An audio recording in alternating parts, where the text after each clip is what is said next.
All right, what's going on, Aspire Greatness family? All the champs in training, all the students, the motivators, the people making money moves, anybody who needs to hear this, welcome to the Heart of a Champ podcast.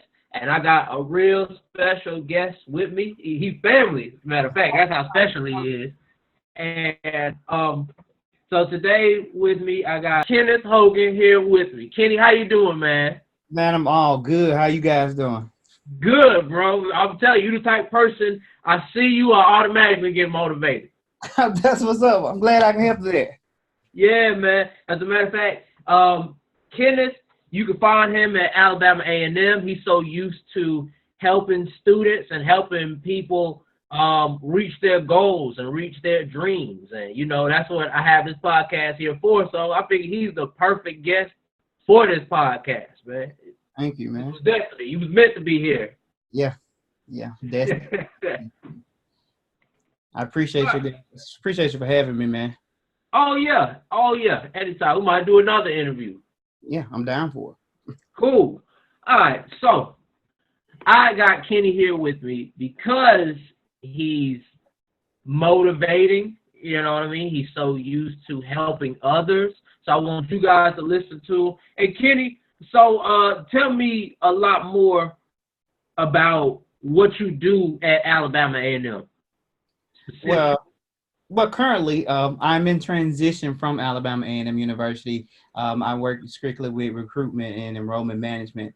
I'm transitioning to the University of Memphis as a coordinator of student services at the beginning of the year. So with that position, they all overlap each other. But our main focus is making sure that we can provide an adequate education to those students who want to change their life through the avenue of education. And whether they're coming from a prominent family or whether they're coming from a family of first-generation college students, it is my job to make sure that I'm equipping them to become the best version of themselves and establishing that partnership between them and the university and making sure that they cross that stage as a vibrant and an aid to society. Right, bro. You're a blessing to God for many people. I'm telling you, bro. Thank you, man. I try to be. All right, man. But I know before you got to A&M, you was from, am I saying it right, Tula, Mississippi or Chula, Mississippi? Yeah, man. From Chula, Mississippi. Born and raised. Whole life there, man. My mom still lived there. I have a brother and a sister who lives fairly close, but born and raised Chula, Mississippi, man. Right there, the Mississippi Delta. All right, so tell me, what's the biggest changes, positive changes that came, besides being my family member, since you came from Mississippi to Alabama? Well, life itself changed. We have to take in consideration when I lived in Mississippi, I was a boy, grew into be a young man, and then now I'm at the stage of my life where I'm a full-grown man and have responsibilities as such. One of the biggest change for me is coming from Mississippi to Huntsville, Alabama, was having the ability to navigate through a city that is so diverse. So I'm so used to in my hometown where everyone knows everyone. Yeah. So navigating here in Huntsville, one of the changes that is a city of nearly 200,000 in population, and no one's really from here because everyone comes here for job-related advantages. So it was that thing of navigating through the crowd, so to speak, and finding my niche and what it is that the people in the population that I wanted to serve. So that has been probably one of the tough thing to navigate through, but this city has been awesome to me. I found the love of my life here, who so happen to be your family. I've I've acquired my master's degree here as well. So it's just so much this city has given me. And so that makes it bittersweet as we prepare to transition in the matter of weeks from this city. Right. See, sometimes you gotta change settings, you know what I mean, to change your life. You know? You can do the same whole thing and expect different results. Yeah, and most of the time, one of the things I tell my mentees is that all that you need is in you. You just have to find your environment. Yeah. There are Oh, some plants that won't grow in Mississippi, but if you take it to Florida, it'll produce. In other words, that there's orange trees that have a hard time struggling with growing in Mississippi, but if you right. take it to Florida, it will flourish because the Yeah, environment is right, the soil is right. So right. sometimes moving, you have to understand in this phase of my life that I'm changing the soil because what I'm producing now can't be produced where I am. Boy, what? I needed to hear that. What? I don't know how many other people need to hear that, but I needed to hear that for sure. And listen, so from what I understand, when you got there to A&M or to college, you went to A&M, right? For my master's degree. Yes. All right. And I understand you joined a fraternity, uh, Alpha Phi Alpha. Yes, I joined the graduate chapter that's served Madison, Decatur, Alabama, and I've had the privilege, man, to be one of the youngest presidents of a graduate chapter. I served as graduate chapter president. I just immediately finished my term. I was the immediate past president. I'm currently the executive treasurer and financial secretary of the chapter as well. So even with this fraternity, I've so many accolades I received, but the most rewarding thing is that how we are always on the forefront of aiding our community, whether it's Hurricane Harvest, where we donated over a pallet of water, whether it's Tots for Children, where we give Christmas toys every year to a charity.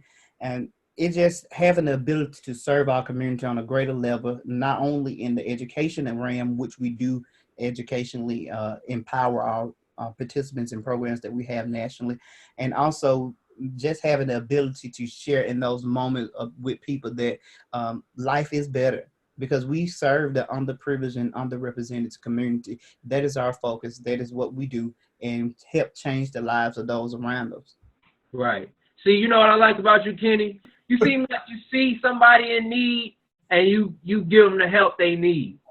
Yeah, that in life we're on a journey to quest our purpose and to fulfill that whatever that may be, and we never know what may lead to the next thing. And I had to learn that too with opportunities. Sometimes it may seem small on the forefront, but on the Mhm. back end, it can lead to greater opportunities. And I said that to say, giving an example, I one of my collegiate friends, he was from Nigeria, and oftentimes his culture was misunderstood in when we was in undergrad because they did things totally different from what American people do. And so I was the one who made sure that I'm going to try to, be friendly with him and reach out and expose him to the America culture and what it is that we do here in America and things of that nature. Today, he's Dr. Niger Chibete. So he's from Nigeria, and one of the things that I learned from that, we're great friends now. Um, you never mismanage people or mismanage opportunities in your current stage because we are all becoming, and what Right. we become, no one knows. So one of my life guides has always been, you have to be careful how you treat people because oftentimes they will forget what you said, but they will never forget how you made them feel. So if you Yep. had the opportunity to encounter someone, you make sure you treat them right. Make sure you make them feel as if they're welcome and you appreciate being in their presence because it's a gift to be around people. Hmm. It is a gift, and it's a gift that you give and a gift that you take. Anytime that we encounter people, we're leaving something and they're giving something. We have to make sure what we leave is something that will help them grow. Right. Right. All right. So, Mr. Kenneth Hogan, right? Because after telling me all that, right, it seems like you were meant to be a mentor, which is perfect because you're in a mentorship position. You know what I'm saying? At A&M and moving to Memphis. You know what I mean? So tell me, if I wanted to have you as my mentor and I wanted to be part of your program, what kind of students are you looking for? Um, I used to have this carved out platform of what kind of students I want to work with and things of that nature. Yeah. Uh, what I look mainly for in someone that I can mentor, or someone who's requesting me to be their mentor, um, I look for that passion. I look for that drive, not necessarily your economic background or wherever you're from, because I understand that you can come from a affluent family that has everything but lack drive and lack determination. Oh yeah, um, yeah, you can come from the struggle with nothing but have a drive and the tenacity of wanting to succeed. And those are the type of people that I like to work with. I like to hmm work with those who understand that it's bigger than me, to right, understand that there's a future before me that requires my best self, and I'm doing something now to get ahead, to make sure that I'm productive in the future. So right. working with me, I currently have 4 mentees. I have 2 that's in their career field.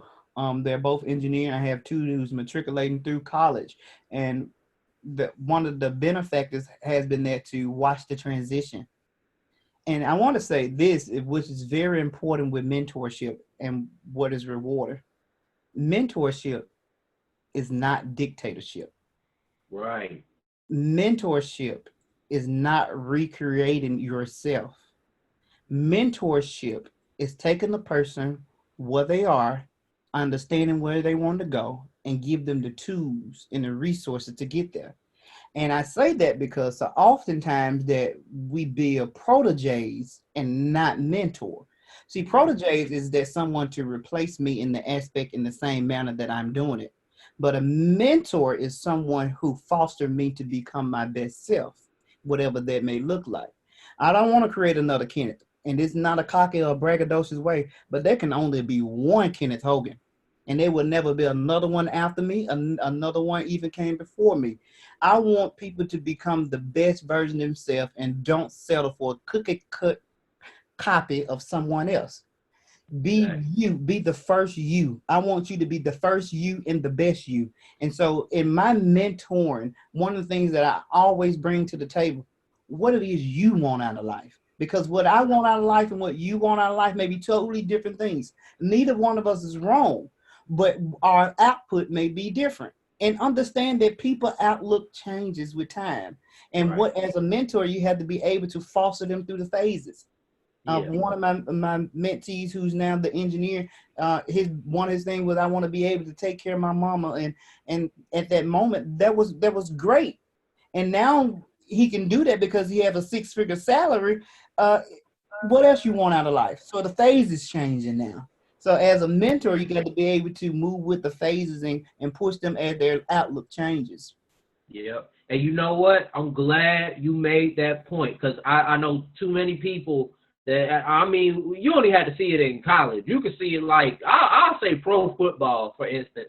They Hmm. used to be a beast in college, and their goal was to get to the NFL. They got drafted, cool. You know what I mean? Now that they reached that goal, they haven't set another one. So that person that used to be a beast in college is now average at best in the NFL. You know what I'm saying? And if you could see it in something as pro as football, you Hmm. could see it in life. Like it's the same thing as you prayed to God to get that job that you always wanted. You got hired the first couple of days, you showed up looking good, you know what I'm saying, Yeah. clean, on early, not even just on time, early, you know what I'm saying?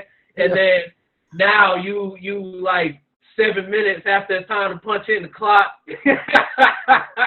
You know Yeah. what I'm Yeah. And and that goes back to understanding your purpose. Yeah, See, purpose is something that as long as you're living, you won't fulfill it. yeah, It's always a journey and a quest to get there. right, And the older you begin, your life shifts from fulfilling destiny to establishing legacy. And you right, have to understand the phases of it. And what happens is that if your goal is attached to something that you can physically touch, your goal is too small. right, right, right, Ultimately, what we want out of life, and using the pro football players and people who uh, achieve what they deem their goals to be big. hmm Yeah, yeah, you're now in the NFL. Now what? What's exactly. next? How do you want to impact life? Right. But one of my ultimate goals and ultimate dream is that once I'm done with this journey of life here on earth, I want to retrospectively look back and say that not only I did what I wanted to do, but I left some in the earth that is changing the lives behind me. Even our Bible would tell us that a great man leaves an inheritance for his children's children. And oftentimes we think that there's just money, but sometimes there's wisdom. Sometimes there's just a way of tradition that we leave something behind that carries us generation. Now, leaving money is good and you should, but you want to put more in them than put on them. Right. Yep. Yep. And I feel you on that, man. Let's use LeBron for instance. LeBron go from, I just want to be in the NBA to now I want to play so good, the money that I get from playing so good, I can build my own school with. Mm-hmm. You know what I'm saying? Yeah. See, it's like, man, purpose is like layers of an onion. Yeah. Once you get hold of purpose and you peel back the layers, the more you go, the more is revealed.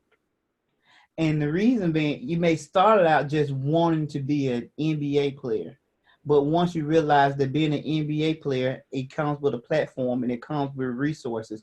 I'm peeling back the layers of my purpose. So now that I have money and I have the platform, I begin to be a political advocate for my people. I'm pulling Right. back the layers. And now that I have the political advocacy around me with the money and and the other resources, I pull back another layer and build a school so those around me that come from areas like me can have an opportunity.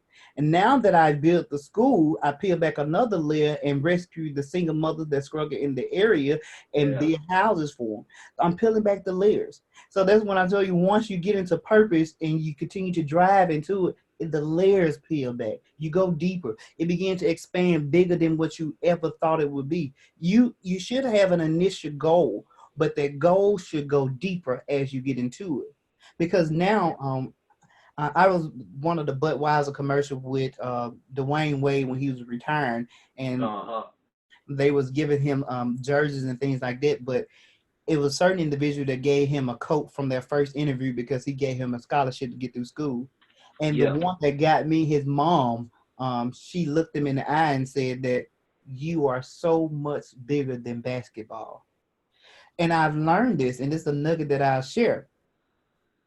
Your talent will serve as the key through the door. Your purpose is what behind the door. Right. Talent and will get you to the point of walking you to your destiny. But your purpose and your calling is get you to fulfill your destiny. And as long Whew. as you live, you will operate in the arena of fulfilling your purpose. Purpose is not a thing, it is the thing. Bro, listen. I brought you on so that you can motivate other people. You done got me motivated. I'm like, man, let's wrap this up so I can get to training. Hey, man, hey, I motivate myself, man. It's just thinking about life. And this is I was what just gonna ask, do you be like brushing your teeth in the mirror and say something motivational? It's like, whoo, wait a minute. no, let me tell you what happened. Like sometimes um I say that I'm so inspired with life itself. Yeah, I have a mentor, and I have people around me where I look to and things I'm inspired by. But it's my journey thus far. I'm fairly young, but I have had an amazing journey this far. Hasn't been the best and it hasn't been the worst. It has been an exciting one. It has been a rewarding one. It has been one this far where I have cried, I have hurt, but I have rejoiced. I have had fun. I have grown so much. It started back in Chula, Mississippi. yeah, And I say this because, and I like to share this because sometimes people see you and they don't know you. Um, Chula, Mississippi is located in Holmes County. hmm, Holmes County is one of the poorest counties in the state of Mississippi. yeah, The state of Mississippi is one of the poorest states in the nation. So, right, in essence, I'm from one of the poorest places in the United States of America. So what motivates me is thinking about, one, where I come from, and I owe a debt to those who push me to the level that I am at now, whatever that may be. Um, and thinking about all the things that I learned at a young age, being reared by my grandmother and my mother from a single parent household, and just my siblings and I. It's so much that I've learned, and the journey, man, has carried me to a place in life where I'm just grateful to be here. And if I can help someone, by all means, that's what I'm going to do. And I've learned the hard way sometimes, and this is a nugget for someone out there. Helping someone is not necessarily opening your wallet. Sometimes it's about opening your heart Yes. Yep. and being transparent with them and let them know that you can make it. There's possibilities. And I do understand, just because I have, quote unquote, got out of the system of poverty, um, that everyone can do it. In reality, everyone can't. Some people need a little more assistance than others. Right. And so, Maya Angelou once said that when we learn, we teach. When we get, we give. And so that has been one of the things that's governed me and learned along this journey, man. Right, bro. Look, I'm so proud of you, man. For real, for real. Thank you, man. Thank you. Listen, so first of all, everybody follow Dr. Should I say Dr. Kenneth Hoggan? Because he got some it's, masters, right? it's in the making now. You speaking of that. Let's just go ahead and put it out there and just call you Dr. Kenneth Hoggan. Follow Dr. Kenneth Hoggan and on Facebook, and we'll get into where at the end. But Okay. the reason why I want them to follow you is because I follow you, and I noticed your trust the process, hashtag trust the process, man. So first of all, how did you come up with it, and what does it mean? Um, Trust the process has been my life this far. Um, Oftentimes, and I say this, um, when we pray, for those who are spiritual, when we pray, we believe that we have received. And also, once you put in the work ethics, because faith without work is dead. Yep. So once you have professed your faith and you add that to your works, you expect the result to what you ask them. So trusting the process sometimes is difficult because the process sometimes don't take you in the route that you had designed for it to go.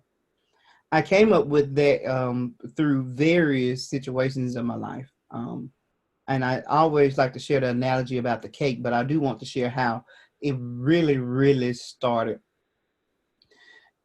I have had desires and dreams of doing certain things.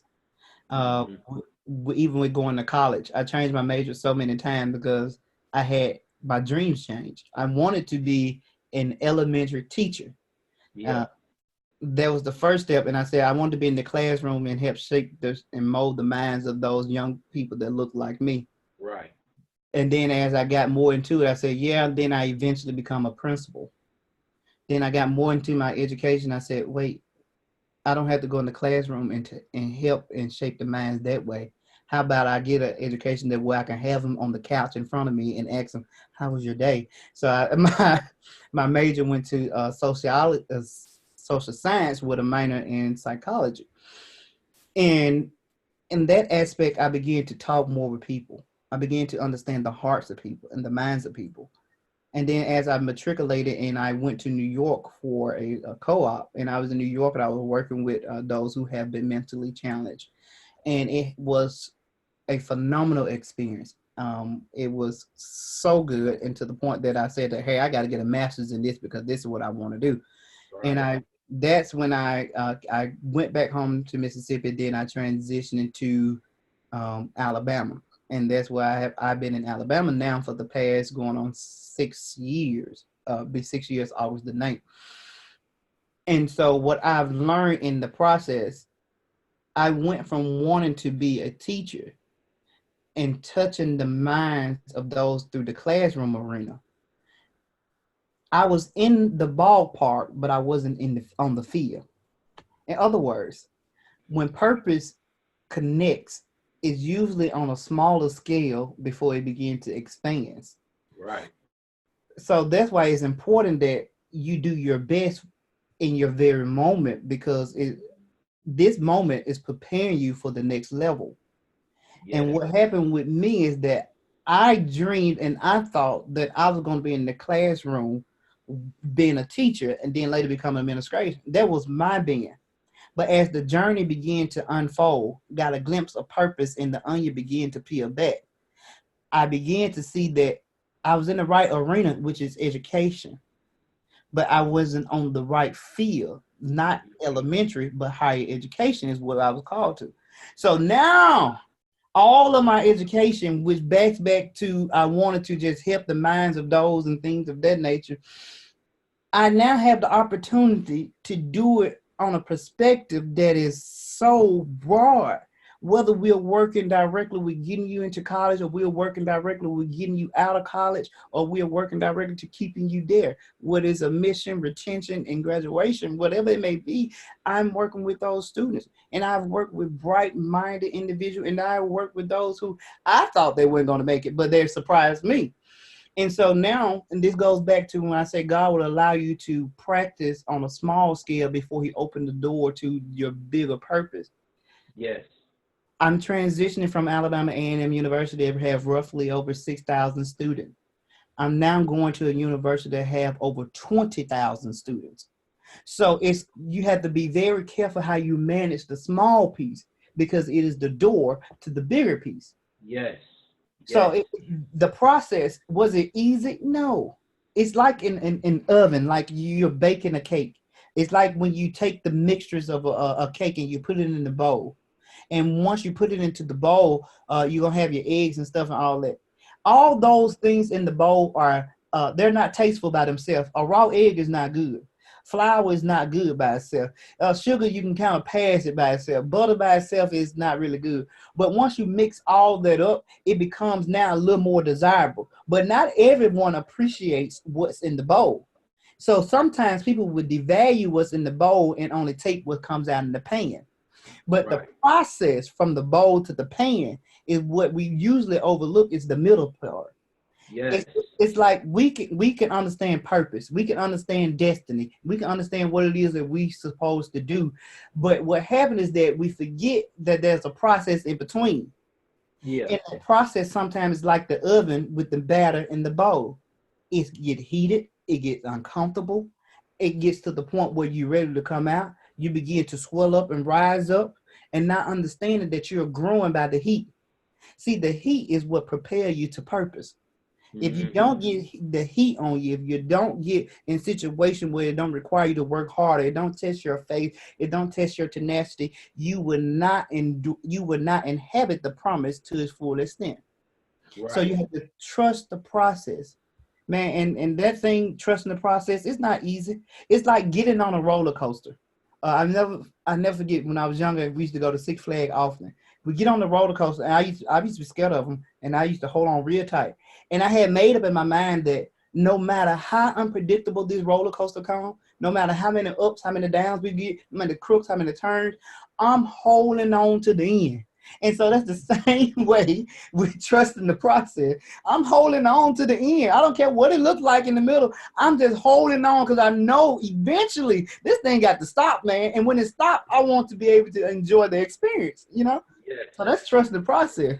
Listen, I totally feel you on the trust process, especially when you said do the small things right first, Yeah. and really that's what creates the big picture. Like, okay, I'm a boxer, kid. Mm-hmm. But you will be surprised how many other boxers I see. They have fights coming up, like they've already scheduled it. Mm-hmm. And they feel like they're ready because there was just a fight on last Saturday, fighting for the world title, and that got me thinking like, oh man, just shine my belt for me already, because when I get in there with you, you know what I'm saying? So often, man, I'm gonna tell you this. So often, I even share with my mentees, man. Purpose is like it's in three stages. It's like um, you get the revelation. That means that the thing that we incline to, what it is we're supposed to be doing, or in that field that we're supposed to be doing. And Yeah. then you get the most important part is preparation. See, Yeah. preparation is the thing that reveals the next step. The next step is elevation, meaning put into that position. Right. But it's the preparation stage that keeps you there. You just don't want to get there. You want to stay there. Right. And no one just don't want to be a one-hit wonder. You want to be an all-time bestseller. It's Exactly. like if you take a lottery winner and a self-made millionaire. The self-made millionaire is 9 times more likely to remain rich until he's dead. A lottery winner is more time to go broke, 9 times more to go broke. Reason being, the process got them, it got them and equipped them to the aspect that they can sustain themselves. Mm-hmm. See, success is a beautiful thing, but if success is thrown up on you too quick, it becomes dangerous. Right. Right. Success requires strategies, and process give you strategies. And if you don't obtain and master the strategies of success, success will then become your suicide because it'll kill you internally before it kill you Yes. physically. Matter of fact, if we go back to the football analogy, they did a ESPN 30 for 30 on people who made it to the league and then went broke. You know what I mean? Like, and they naming all the stuff that they got once they got that kind of money. Like they used to making nothing in college to suddenly signing a big old check, Yeah. and then they like, oh, you man, you know. I bought me a new car and I put a pool in the back of the car. You know what I mean? I'm like, is that dangerous? See, and you have to be careful. And a lot of them guys, man, you can't fault them because I always say that sometimes if you don't know, you can't do no more than what you know. Yeah. One of the greatest things that you can ever do or give someone is exposure. We didn't have much. My mom would save money, so in the summer she would take us places and we would see things. Mm-hmm. And we thought that she was taking us on vacation Yeah. to have fun solely and things like that. And I never forget, we would go on vacation and she would ride us through neighborhoods that had big houses and big cars and nice cars and stuff out. Then she would just begin to talk to us about like, yeah, that's a nice house. We used to watch TV shows and play bingo with the houses because we know we couldn't afford them, things of that nature. So what we thought was just a fun adventure, she was using it as exposure. Yeah. She knew that if we haven't seen anything outside of our environment, we would think that that was the norm. And then once we have access to things that are outside of the norm, we wouldn't know how to handle them. Right. And so I say this is that I still haven't gotten one of the big old houses that I used to see or the nice cars I used to see. But I know if the time comes for me to have it, I would know what it would take to keep it simply Right. because the strategies that I've learned along the way. And if you successfully manage the strategy, once you get the purpose and the platform that you desire, you'll be able to sustain yourself. You just getting there is not enough. Right. Staying there is what's important. Right, man. Listen, you speak so much wisdom that you ought to have a book, man. Do you have a book out or any type of body of work, something like that? Well, I of course, I'm a scholar, so I have research about uh, education and little pieces about psychology that I've written and co-partnered with people on. I'm currently writing a book. Hopefully, that I will finish it sometime in September, so I can have it published and put out around Right. by December as a Christmas gift to the family. But that's Matter of fact, September is my birthday month. Just give it to me as a birthday present. yeah, I'm working on it because I think that so many of people in our generation, we have so much to say, but we sometimes hide behind the silence. Yeah. And I would speak on that with my mentees. What I'm learning that it's two things that's really hurt our community as a community of color, and two things uh, it really has been generational. One of those things has been and you probably can finish this statement for me, is that what happens in my house stays in my house. Right. Um, we've been taught that over the years. When I hear that, that automatics let me know that it's something happening in the house that nobody else should know, which is Yeah. could be a good thing or a bad thing. Most of the time, this is a negative thing because the good thing you could tell it. Um, and the second thing that with our males, what we're seeing is that we're raising them to say that big boys don't cry. So Yeah. what you're telling him to learn how to suffer in his silence. He has all the emotion as anyone else, but he don't have the outlet to express it because crying is not acceptable from a boy. But I've learned that if big boys don't cry, grown men be angry. Um, and that's when you see the whole aspect of disciplinary issues and things like that. It's not that they're bad or hard disciplined children. It's just the fact that they don't have an outlet. And once you begin to sit down with them, begin to peel back the layers of hurt and trauma, you begin to see that, man, it's sometimes we have to redirect our approach with our children. It's easy to help a child than to heal an adult. Right. Yes. Yes. So as we approach life and the whole aspect of trusting the process and things of that nature, we must make sure that even with our little people, that we're instilling them at an early age the whole concept of being responsible and being emotional, because you will find if a man can't be in tune with his emotion, he will be a great financial provider Yeah. um, in the house. But that's why when you hear kids say, "Dad, you was there, but you wasn't there," meaning that you Right. were there and you provided me with the Amen. essential thing and of that a roof over my head, and I'm appreciative of it. But you wasn't there emotionally, and it's no Right. fault of the dad because he was never taught that he can be there emotionally. Because big boys don't cry; we suffer in our silence. So. Right. So what have you done for? I know you run across adults that are like that. That like they bottled it in for so long that it gotta come out now. What advice would you give to people like that? And matter of fact, this is a perfect podcast to say it on because I feel like a lot of people when they think like I would think this podcast is for people who want to become mentally tougher and they think toughness means like if something is really wrong with me, I should just bottle it in. You know what I'm saying? What Mhm. advice do you have to people like that? First, let's talk about toughness. Toughness is not the defense to put up a wall to keep people out. Right. Toughness is managing your vulnerabilities and your exposing to people. Um, when I think of people who, and let me don't get me wrong, I look at it from the aspect of it's sometimes that you should put up walls. Hmm. It's just as if you get a cut. What happened with the cut? Immediately, the first thing you do, you apply pressure, you clean it, and then you put a bandage over it. Yeah. And that time you cover it at that particular stage because the bandage is keeping out further infection because the wound is fresh. Yeah. So while the wound is fresh, you need to put up something over to protect it from being further infected. But at some point of the infection, the wound is going to need air to heal the rest of the process because a Hmm. covered wound can't develop a scab.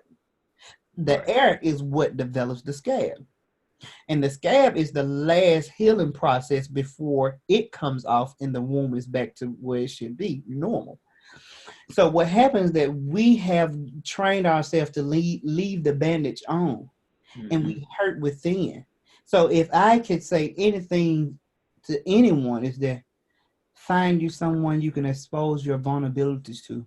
Take the bandage off and allow the air, the environment to heal you naturally. Yeah. Is it easy? No. Is it worth it? Yes.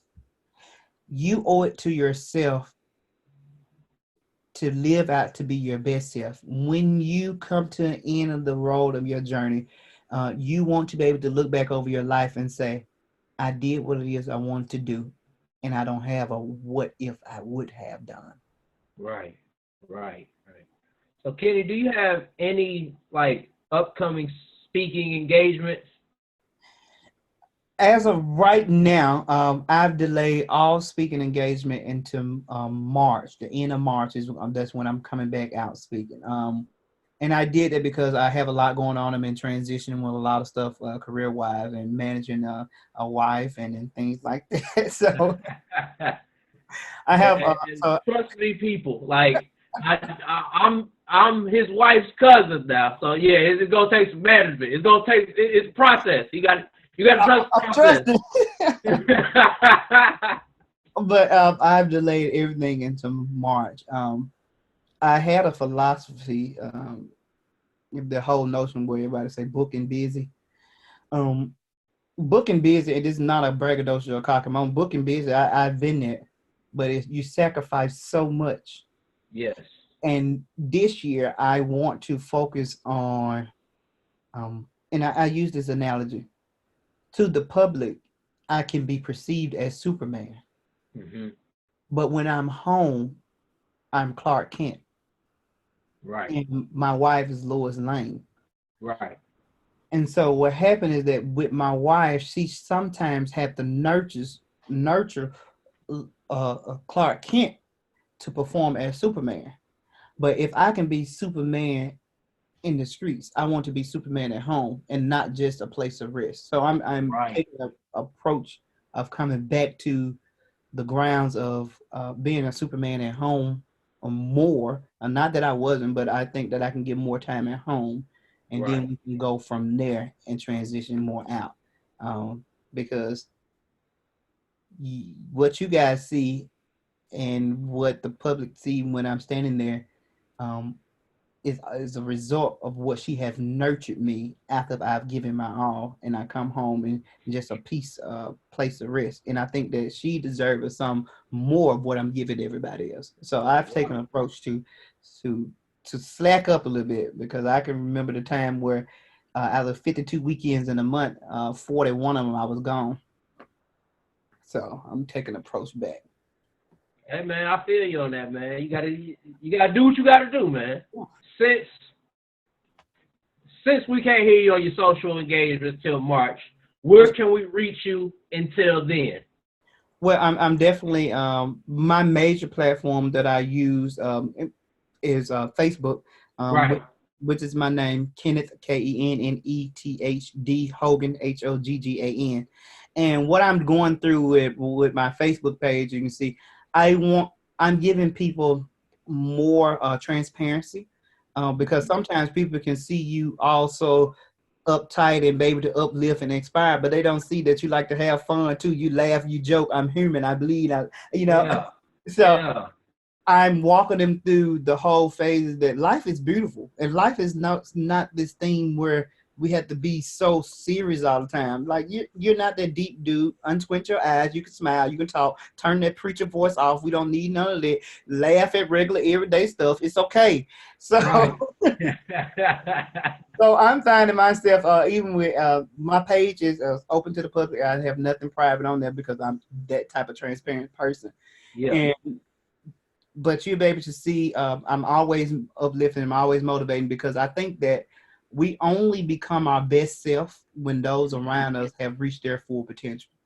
I have Yeah. a philosophy in my house is that I was taught from a child that I can't fly if my brothers is drowning, meaning that I can't reach my full potential if they're not reaching theirs. So you have to do something to aid society. And I drop nuggets, I drop posts, and I'm gonna get back doing more lives and things like that on Facebook too, Mhm. um, as time permits. And another thing, I do want to share with the listeners, Mhm.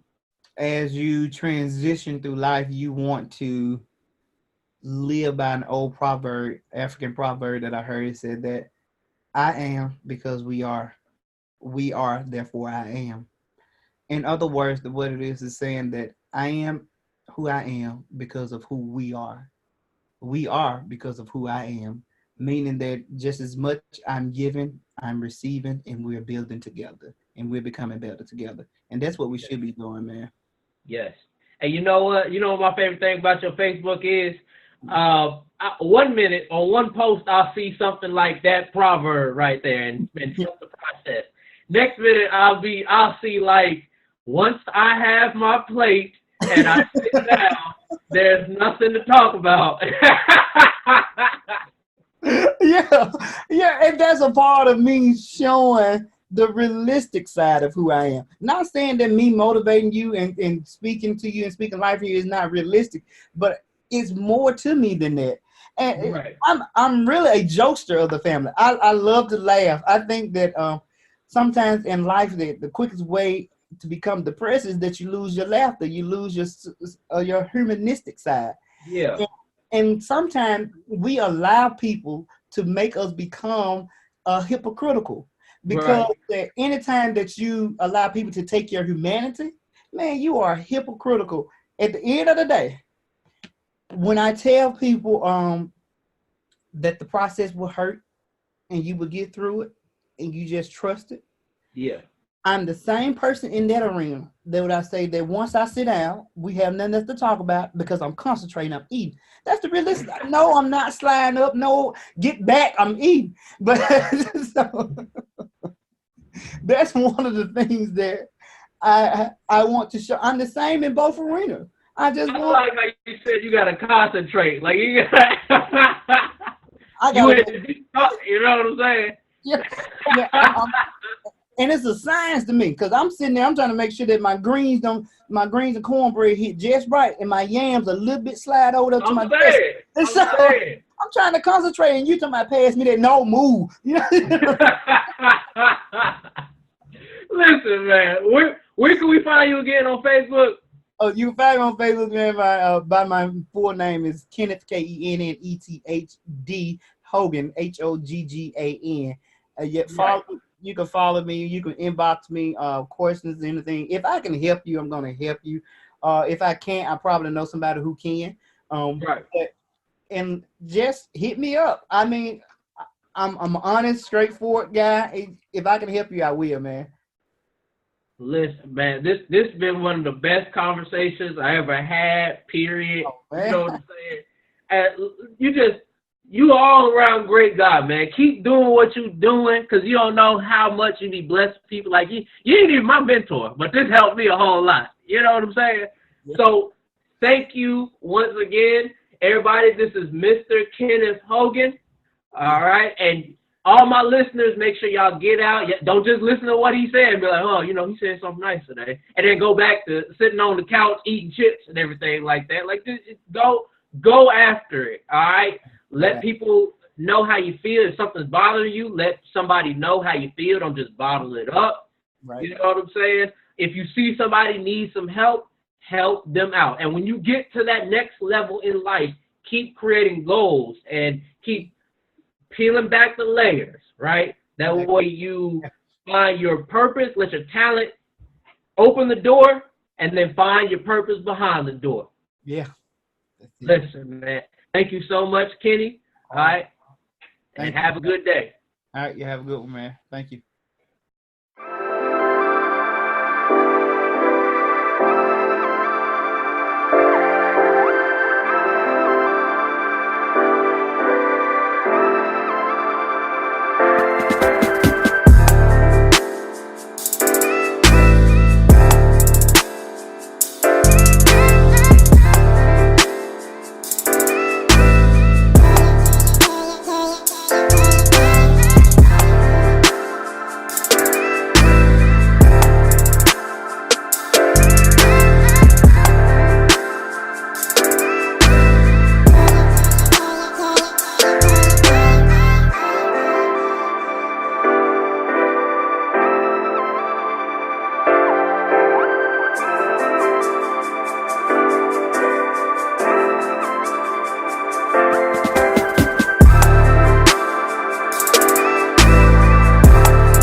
all read about this or hear this? That you used to go up on Mulholland Drive and park every night and visualize seeing yourself as...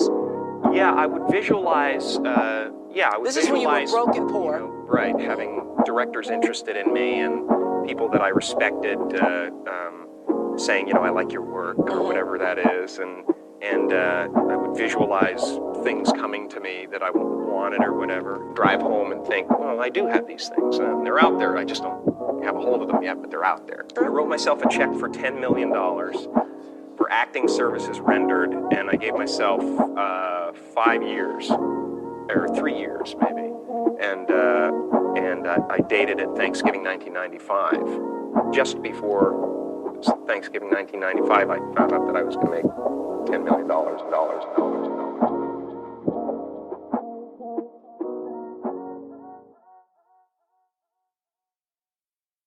I consider my life like an odyssey. You know what I mean? I don't care how long it takes to get there. If I'm still breathing, I'm going to try to get there. That way I can show the same people in my situation how to get there as well.